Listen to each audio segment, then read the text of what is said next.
Hello, y'all. I'm going to talk about the ancient Egyptian military. And this is going to be a very broad spectrum because it goes on and on for a very long time, a few millennia actually. So let's start off at the beginning. This is just a quick overview.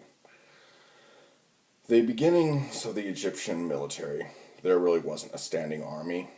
They were just basically the governors of the provinces, or domes as they called them, would, whenever the pharaoh needed to do something like conquest or expanding his territory or defending his territory, he would call up people and they would gather together, and then they would go do their thing, and then they just disband again and go back to plowing, blacksmithing, or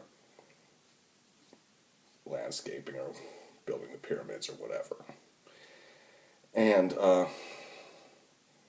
in the Old Kingdom, which was kind of the first period there really wasn't much, going on. Yeah, there were guys with, shields without shoes. Nothing really too sophisticated. But then again, the Egyptians were not known to be innovators. They pretty much copied all their military technology. By the time the Middle Kingdom rolled around, you actually started to get the beginnings of a standing army. They made weapons and things like that, and they had troop formations and things like that. They also got pretty lax during this 700 years or thereabouts.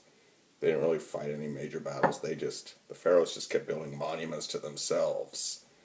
Pyramids, sphinxes, statues, the works, the whole 9 yards. And then what happened is these people from Asia came in, the Hyksos. And now this is where things get interesting. They had,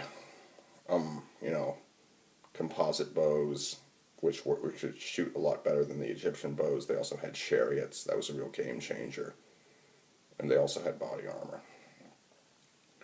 And the Egyptians just got their asses handed to them, basically, on a platter. And for the next 150 years, the Hyksos ruled. Now, before then, Egyptian weapons were, in the Old Kingdom and in the Middle Kingdom, they were pretty basic. They had, slings, they had swords, they had a few crude swords, spears, and bows and arrows. But the discovery of the composite bow and the chariot are really what made what happened next happen. It was kind of like, Hannibal back in the Second Punic War, which would come centuries later, actually more like 1,000 years later, or more. And actually more than 1,000 years, but anyway, in any case, moving on. What happened is they eventually copied the Hyksos weapons and tactics, rebelled, and took their country back. Anyway, after they took their country back, that's when the New Kingdom started.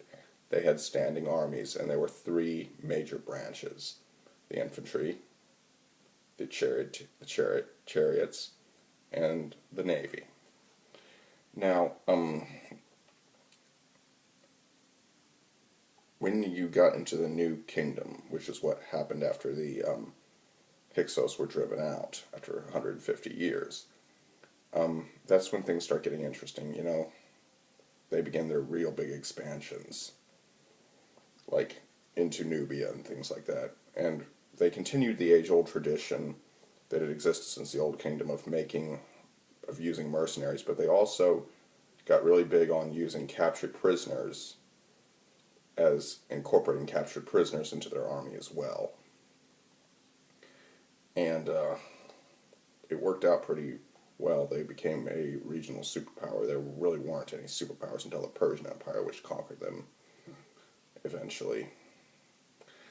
But for that time on, they got into a few wars and did pretty well. I mean, there are the first, really big battle was a battle at Medigo or something. Medigo. It was, a huge battle with thousands of people involved, soldiers. And what happened is they laid siege to this city near Jaffa, which is now modern day Israel. And what happened is the Egyptians got a little sidetracked because the Hittites were so surprised that, oh my God, they left behind a lot of stuff in their camp when they retreated back into their walls. And it was like, damn, the Egyptian soldiers got distracted and they started, gathering all this stuff. This gave the Hittites time to regroup, and it led to a siege that lasted about 7 months, which the Egyptians eventually won. They were under the command of Tutmosis III.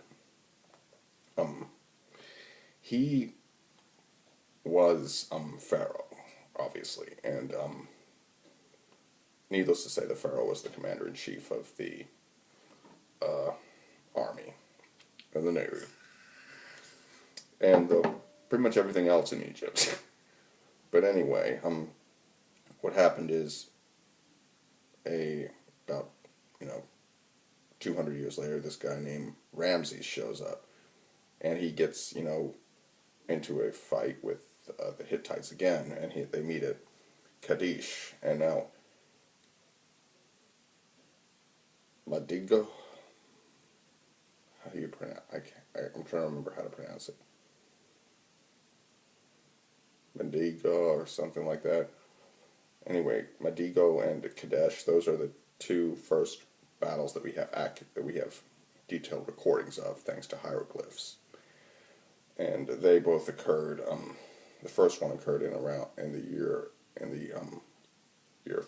1400 BC, and the next one occurred in about, I can't remember exactly when it was, but it was in the 1200 BC timeline or something. But anyway, this fight was a draw, and that was actually when the first peace treaty was ever signed between the Hittites and the Egyptians. And then we have a battle that I can't pronounce, but it started with a D. It occurred in the reign of Ramses III. And what happened was these sea people came by, and this was the first time the Egyptian Navy got to shine. The sea peoples, ironically, were not as good at naval warfare as the Egyptians, which is kind of interesting given their title, Sea People. But anyway, the sea people had sails, just sails on their ships, and the Egyptians had oars and sails. So they had a lot more versatility on a day that wasn't really all that windy. And they just managed to shoot fish in a bucket, basically, or sitting ducks, whatever you want to call them. And now, the Egyptians, they evolved very slowly. Obviously, they had 3,000 years to do it, and technology and warfare and all that shit changed at a much slower pace than they do today. I mean, a few hundred years back then, you could pass 200 years and not much would change between your grandfather's grandfather's life and yours. Nowadays, they're entirely different.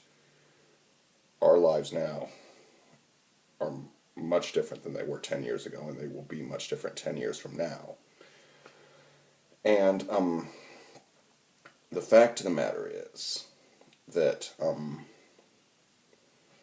the Egyptians lasted for about 3,000 years, which is quite a feat considering that Rome lasted, 1,000 years and all that stuff, and the Third Reich lasted 12 years, and British Empire lasted 200 years, and the Ottoman Empire lasted 600 years.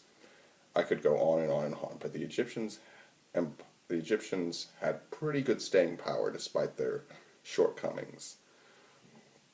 And anyway, when you get to the Hellenic era, which is the time of Cleopatra and the Greek-born pharaohs after Alexander the Great marched in and took Egypt from the Persians and pretty much everything else from the Persians, they became like, traditional Greek phalanx and all that stuff, which I will get into the Greek method of warfare in my next video. Now anyway, I hope you enjoyed this video, and found it educational. Like, comment, share, and subscribe. This is just a basic overview. There's so much stuff I didn't cover, but you can watch other videos with more details than this one, as much as I hate to admit that. But anyway, like, comment, share, and subscribe. And if you can, leave a donation as soon as I get it back up. Thank you all for watching. Bye-bye for now.